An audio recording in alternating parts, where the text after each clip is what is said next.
दोस्तों नमस्कार।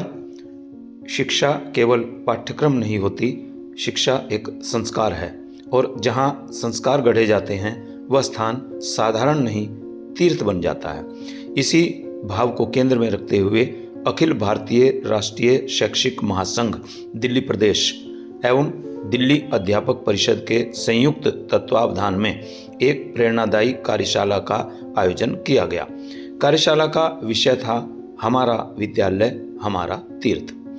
यह आयोजन 14 दिसंबर 2025 को दिल्ली के प्रतिष्ठित किरोड़ीमल कॉलेज के डॉक्टर BR अंबेडकर सभागार में संपन्न हुआ।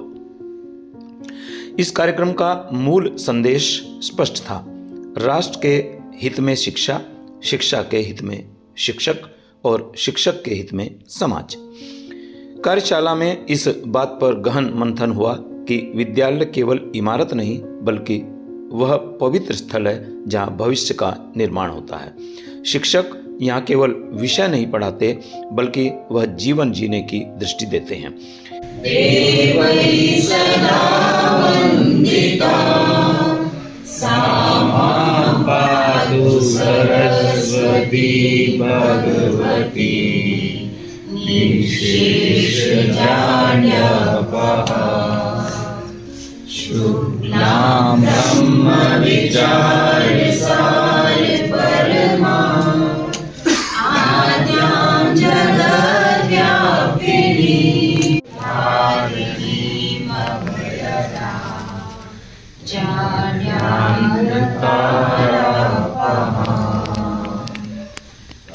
यह कार्यशाला शिक्षकों के आत्मबोध, दायित्व और गरिमा को पुनः जागृत करने का एक सार्थक प्रयास रही, क्योंकि जब विद्यालय तीर्थ बनता है तभी राष्ट्र का भविष्य उज्जवल होता है।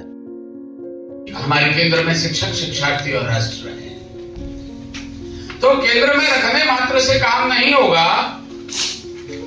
इसके लिए हमको इस दिशा में आगे बढ़ने की आवश्यकता है, क्योंकि राष्ट्र के हित में शिक्षा हमारा चिंतन है। शिक्षा के हित में शिक्षक कार्यकर्ता समर्पित रहे, यह हमारा चिंतन है। और शिक्षक हित में समाज। जब हमारा विद्यालय हमारा तीर्थ की अवधारणा साकार होगी ना, तो मानकर चलिए समाज आपके आगे नतमस्तक होगा। राजस्थान के सीकर जिले का एक उदाहरण देता हूं। एक सीनियर सेकेंडरी स्कूल राजकीय स्थिति ऐसी, पहली से 12वीं तक नामांकन 250 रुपए। एक प्रधानाचार्य जी का स्थानांतरण हुआ और अपने कार्यकर्ता पहुंचे। उस साल से परीक्षा परिणाम 100% और 1350 की संख्या। आसपास के गांवों के सारे बच्चे वहां आने लगे। निजी विद्यालय से लगभग बच्चे स्कूल छोड़कर इस विद्यालय में प्रवेश किया और विद्यालय के बाद अतिरिक्त कक्षाएं चली। 100% परिणाम हर क्षेत्र में आगे। तो जानकर ताज्जुब होता है, 15 अगस्त पर गांव वालों ने उस प्रधानाचार्य जी को 8 लाख की कार भेंट की और 5 साल का पेट्रोल गांव के खर्चे से चलेगा। और सारे शिक्षकों को 100-100 ग्राम चांदी और एक सूट दिया। बहनों को बढ़िया ब्रांडेड साड़ी दी। मतलब समाज अपने आप यदि शिक्षकों का समर्पण देखता है तो मानकर चले, बच्चे नहीं अभिभावक भी नतमस्तक होते हैं। लेकिन इस देश में क्या हुआ, यह तो उदाहरण दिया है, अपने कार्यकर्ता खूब काम कर रहे हैं। लेकिन अंग्रेजों के आगमन के बाद जब मैकाले शिक्षा पद्धति भारत में शुरू हुई तो 7,32,000 गुरुकुल थे, वो अंग्रेजी शिक्षा पद्धति पर आ गए। गुरुकुल समाप्त हुए, नहीं तो उनके वेतन की व्यवस्था तक समाज आधारित थी। सरकार को या राजा को देने की आवश्यकता नहीं थी। गुरुकुल में विद्यार्थी तैयार होता था और उसका भरण पोषण समाज द्वारा होता था। लेकिन सोच बदली। मैकाले की शिक्षा नीति आने के बाद क्या करना चाहते हो? तो जिसमें सबसे बड़ा पैकेज मिलता है, बालक कोई कहेगा मैं ये बनना चाहता हूँ, उसके पेरेंट्स भी यही कहेंगे। यानी परमार्थ के स्थान पर स्वार्थ भाव आ गया, मुझे सिर्फ मेरी चिंता करनी है। जब यह भाव आया तो स्थिति क्या बनी? गुरुकुल में सर्वांगीण विकास की अवधारणा थी और उसके लिए शिक्षक लगता था। और फिर जब मैकाले पद्धति आई तो छात्र भी, उसके अभिभावक भी सिर्फ उस बालक के भौतिक विकास की चिंता करते हैं। बालक का सर्वांगीण विकास हो, ऐसा पाठ्यक्रम ही नहीं रहा।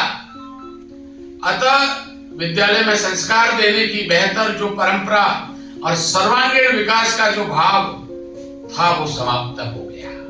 दामिनी जैसी कितनी घटनाएं हुई, कितनी आत्महत्याएं हो रही है, कितने लोग मर रहे हैं, कितना पाप बढ़ रहा है, कितना अपराध बढ़ रहा है, कितना व्यभिचार बढ़ रहा है।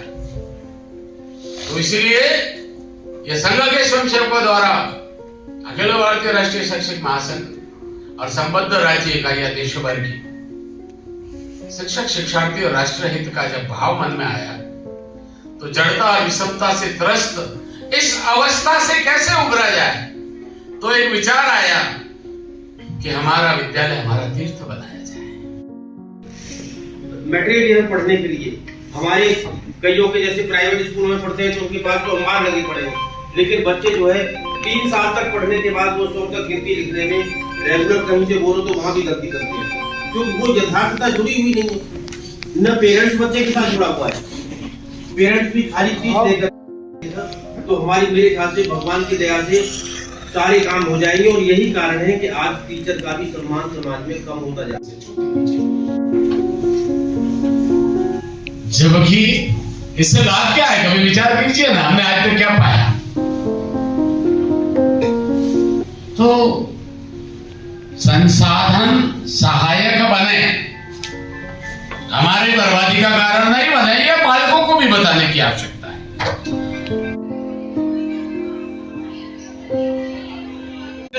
उसे अपने अंदर भरेगा तब वो विद्यालय तीर्थ बनेगा। ऐसी संकल्पना को लेकर के आज के इस कार्यशाला को हम आयोजित कर रहे हैं। तो मैं बहुत बहुत स्वागत करते हुए आमंत्रित कर रहा हूं आज के विषय प्रवर्तक आदरणीय पवन मिश्रा जी को, जो वरिष्ठ उपाध्यक्ष हैं हमारे माध्यमिक शिक्षा में, जो उपाध्यक्ष हैं अखिल भारतीय APRSA माध्यमिक शिक्षा में अखिल भारतीय उपाध्यक्ष हैं आदरणीय पवन मिश्रा जी, जो हिमाचल प्रदेश से हमारे बीच में। अखिल भारतीय राष्ट्रीय शैक्षिक महासंघ की दिल्ली प्रदेश द्वारा आयोजित हमारा विद्यालय, हमारा तीर्थ। अक्सर आप कक्षाओं में जाते हैं और विद्यार्थियों से पूछते हैं कि बेटे जिंदगी में क्या करोगे। अधिकांश ये प्रश्न आ जाता है मन में कि क्या करोगे, जीवन में क्या करना है आपने। उदाहरण बहुत लोग इस उदाहरण को देते हैं। कोई उठा, गुरुजी डॉक्टर बनना चाहता, तो फिर क्यों डॉक्टर बने के क्या करेंगे आप? गुरुजी पैसा बहुत है, नौकरी भी करूंगा, साथ में सुबह शाम क्लिनिक भी चलाऊंगा। मतलब पैसा महत्व है, भावना नहीं। उस अधिकांश बच्चों का यह जवाब नहीं होता कि गुरुजी डॉक्टर बनूंगा, ऐसे क्षेत्रों में जाकर मैं काम करूंगा जो समस्या सुविधाओं से वंचित है। ये भाव है क्योंकि हमने मशीनें तैयार की है ना। मनमोहन जी ने जिक्र किया मैकाले का। 1834 में एडम स्मिथ और मैकाले में अमेरिकी संसद में बड़ा औषधि भाषण रखा। उनका भारत पूर्ण रूप से साक्षर है। मैंने हर गली मोहल्ले गांव का भ्रमण किया और मैंने पाया है कि आज भी घरों में वहां ताले नहीं लगते, लोग पूर्णतः साक्षर है। कई लोग कैसे कर, हमारे बस में नहीं है। बस में सब कुछ है, जिसे सोच लेंगे। मैंने पहले भी कहा था एक दिन में नहीं होगा, एक दिन जरूर होगा।